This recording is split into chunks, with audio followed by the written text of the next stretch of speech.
Good morning, good evening, good afternoon. It's Antonio with another episode of Thus Said the Lord unto me. So such as I have, give I unto thee. How y'all doing today? It's been a minute. I've been on a little hiatus, I guess. Resting in the Lord. And it isn't because, there's so much fellowship between me and him. Sometimes there's moments where it's just quiet, where he doesn't say anything, and by faith I have to know that know what I know. And my life, I feel like, is an example, and me coming out here on these videos is just to be just that, just to be an example, to explain some of the things that we endure in the secret place, some of the things we endure in our lonely places, in our even in our low places. Not that I'm an expert, but I know about low places. But yeah, you have to. Sometimes you're put in positions where you have to be still and trust. Be still and trust is a place of rest as well, but it's resting in faith, knowing that although you may not hear him, you may not perceive him, you may not perceive his presence, and there is a difference. In this point, I'm not necessarily talking to those that are babes in Christ. I'm talking to those that are, I just say we're growing in the knowledge of him. We may have a greater knowledge of him, but we're growing in the knowledge of him. So, in that place, you have to remain and remember that you're still in his hand. You're still in his hand. It's just quiet. It's just a place of peace.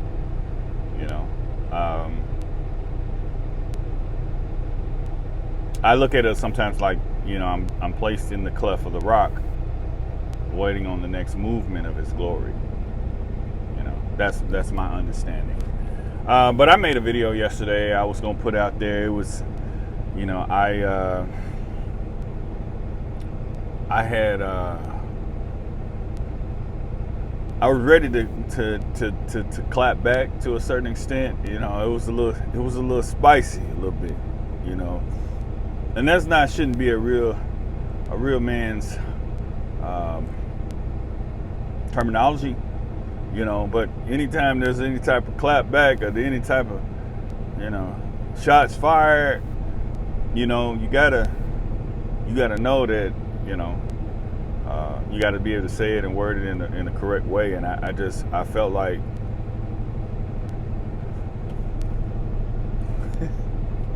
you keep touching me, you keep messing with me. Okay, so and I love you with the love of the Lord. And make it so bad, it's like I wish I knew you in real life. I would give you a hug. But this is what the Lord said. He said no. I realize that I am being used. I'm being used because you about to learn discernment, real discernment. Your intent is based off of the limited ability to see fruit. So you keep jumping in his position to judge the heart, and he's got to teach you a lesson. So I'm gonna pray for you, because I really do love you with the love of the Lord. I really do wish I could meet you in real life.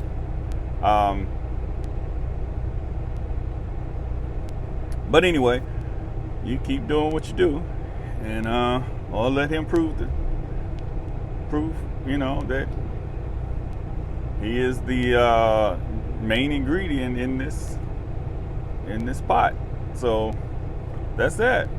And I apologize for my rough analogies and me trying to articulate things that with my limited understanding and inexperience in public speaking, to try to articulate something that, is on the fly, but he had me do it this way for a reason, and I don't really fully understand the reason. I tried to just sit down and just, be still and do it in a way that was more, I guess more practical, but this is the way he gave it to me, so this is the way I roll with it. And I think it's in the movement. It's an understanding that it's in the movement. Being about his business is really moving in process, step by step by step, moving one foot in front of the other. So this is, the wheels on the bus is rolling round and round. This is me moving in process, in motion. So, that with that being said, I just wanted to touch bases, check in, to my YouTube family, those that I have introduced myself. Again, my name is Antonio, and I'm just a vessel. I don't take the place of your pastor in any way, shape, or fashion. Pastors are meant to protect the flock, from grievous wolves and snakes and serpents and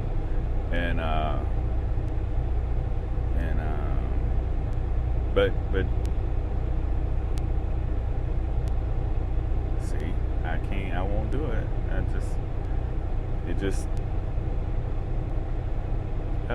Can't do it. Won't do it. Can't do it, won't do it. Can't stop, won't stop. So just and I'm in no way here to take the place of anyone's pastor. I am here to point you back to your pastor and say, pray about the person that God has deemed responsible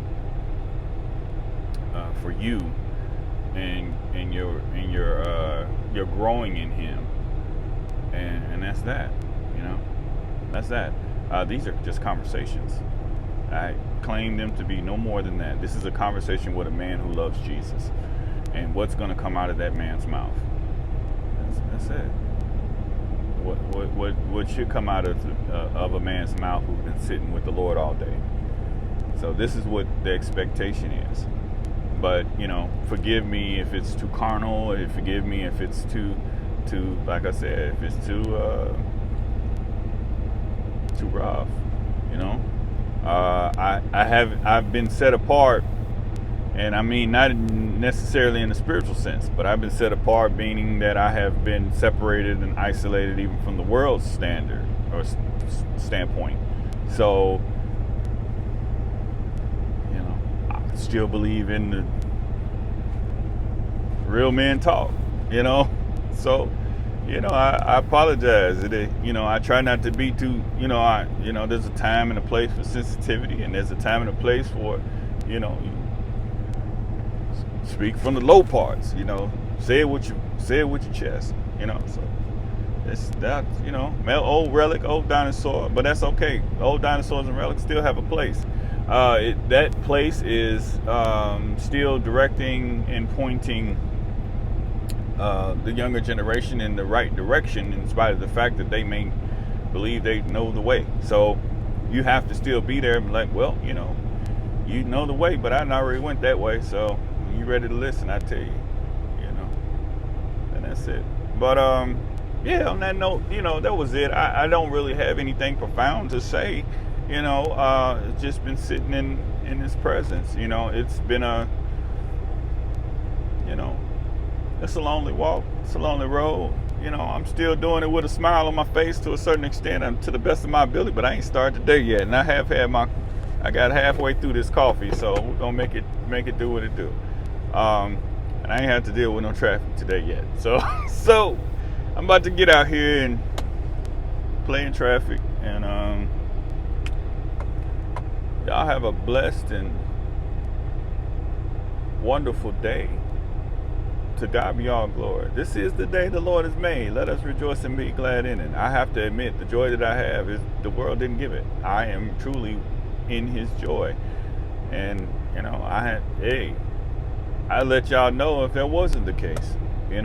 I guess that's what it is. Maybe it's the fact that you got somebody that's so real that you could just, this is gonna be the truth. You could take it like you want to take it. You could, take it slow or take it fast, but it's still the truth. Whether you like it or not. That's one thing about my children, they appreciate about the father. Because mama gonna tell you something that's gonna soften the blow. And daddy just gonna tell you that was stupid. Yeah, that was stupid. So, yeah, that's gonna be some heavy. There's gonna be some repercussions behind it. But we're gonna work through it. I got you. And that's real. One thing I used to tell them that your mama is the creamer. I'm all the coffee. This over here is bitter. You got to have a little bit of that sugar over here to add into this coffee, because you can't take all of this just plain coffee. And if you just drink nothing but sugar, you're gonna get sick. So take it how you want to take it. But anyway, on that, y'all have a wonderful and blessed day. Love your neighbor. Love your neighbor.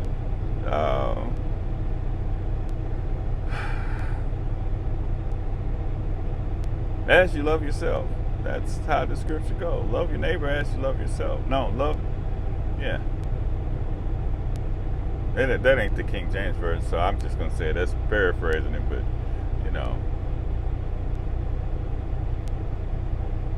yeah, I can't remember exactly how that goes word for word.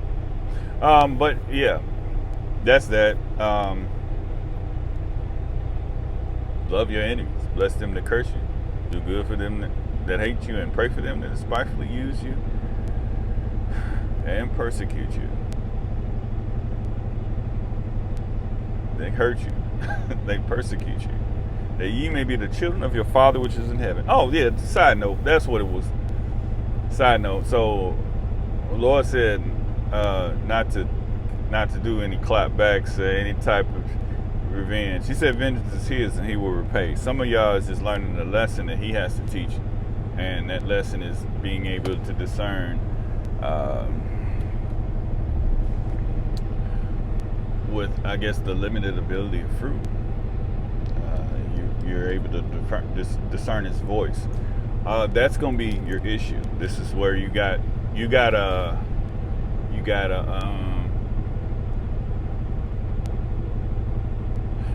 follower of John that comes before you. And do you rebuke him? Because you've been following Jesus. Okay? Got to understand, both of them were following God the Father. Okay?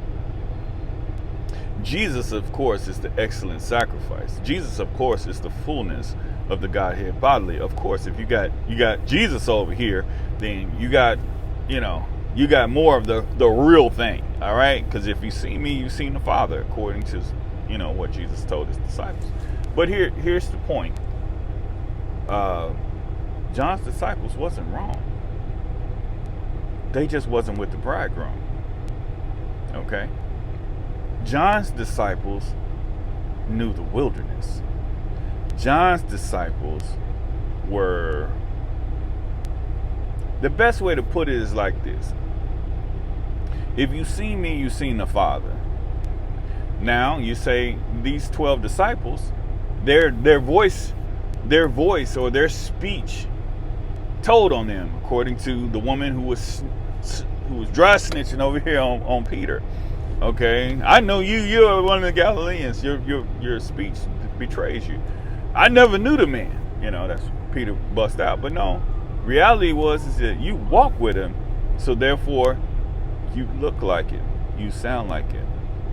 We know you've been with him. That oil is on you. So John's disciples will resonate the same way. Who they been with? See, they was out there with the locusts and the wild honey. Okay? So the test is to be able to look at your brother over here, Brother John, and say, you're a false prophet because you don't look like us. Although John is, by right, he's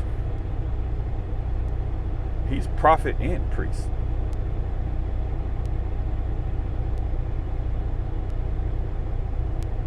The office of priest should have fell down to John, but he was not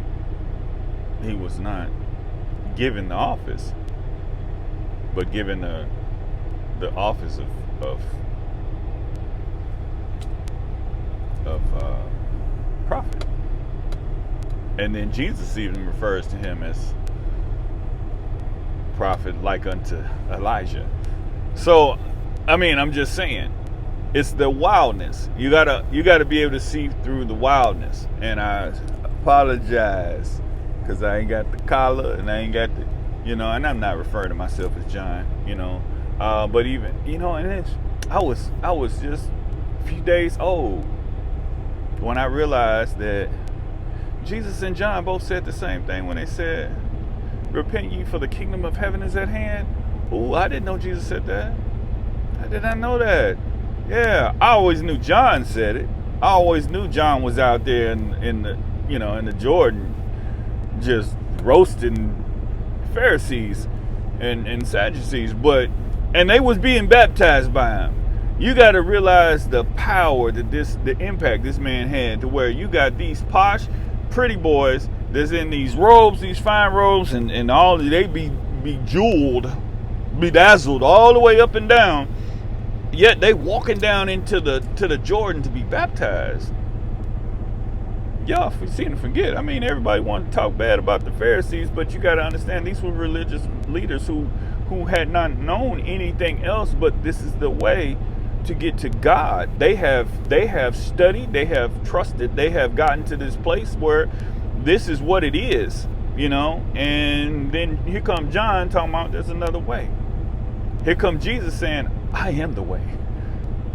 Then hold up, you just messed up all our theology. So you got to remember there was a lot going on in that time, and we're not sitting ourselves in the seat to be able to think about it from that perspective, So you got this wild man running around here just preaching the gospel, and it ain't coming from where we expected to come from. So it didn't come from Jesus, okay, and his disciples, and it didn't come from the Pharisees who were sitting in the high places and they're, whatever they call that, I forgot what they're called. They're not disciples, they're called something else. And he was just out there like lone wolf. Well, let's not use the word wolf, because we know that it's not, that's unclean, predatory beast, So he was out there like lone camel. He got all this water, sitting in water. Be like a tree planted by the rivers of water that shall bring forth its fruit in season. And his leaf also shall not wither, and whatsoever he does shall prosper.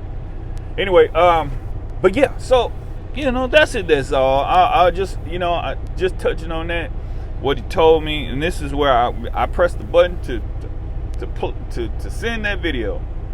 It was gone. It was in the internet, in the internet realm, and then I heard the Lord say something. It's I have to admit, sometimes I'm a little jealous of y'all gift.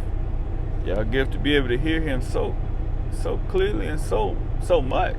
You just be talking back and forth like he just chatted Cathy. He don't chatty Cathy me like that. And we talk, it's usually in Revelation. When we talk, it's usually in him pointing through the scriptures, and I know it's him because it's like that's what we talk about. But yeah, I gotta. It's like, yeah, that was. He said he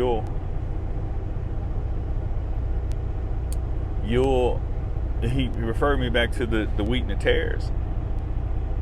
And he said, you'll destroy the wheat with the tares. And I just stopped the video from sending. Because what it is that there are those that listen to what I'm saying and that are not offended in me, who he called to me. And they're going to take that same message, and now they're going to be looking at me like, did you intend it for me? You know, that clap back. And no, because see, here's the thing. It's discernment that gives me the ability to be able to hear it. And I feel like, to a certain extent, that part, I don't really like the ability to hear to read other people's mail. That's gotta really suck, because you gotta admit, come on, man, I don't want to read your mail. I want to read my mail. I want to read what's for me. But then that clapback stuff that I be hearing, some of y'all, I hear it, and I know it's for me. I know the intent, in spite of the fact you didn't call my name, because you basically using all my words to weaponize it, and I just hear I hear the gun, you just locking it in and loading it, taking all the pieces. But it is what it is. Like I said, I love you with the love of Christ, and when he revealed it, hey, maybe you can shout me out, when he revealed it to you, but until then, I just keep watching and keep looking for thus said the Lord, and not thus says you. Anyway, on that note, that's all, y'all. Like I said, this was just a check-in. This is just me letting you know that God is good, and he's doing a new thing. Shall you not perceive it? Okay, just sit in his presence and know that he got you, in spite of the fact that it might be quiet, in spite of the fact it might be still. You got to hold on to the word that he gave you. You got to hold on to it with dear life. It is that word. It is, I hide your word in my heart that I won't sin against you type of deal. You just hold that, and you deem it precious, okay? Because it's the reminder that you didn't get here by yourself. It's the reminder that he started a work and he's able to perform it, okay? So that's why you got to hold on to it. Because the enemy, all day long, he's going to try to snatch it out your hands. He's going to try to take it from you, okay? So that's why you got to hide it in your heart, all right? But anyway, on that note, for real, this time, really, I'm out. I love y'all. Be blessed. Till next time.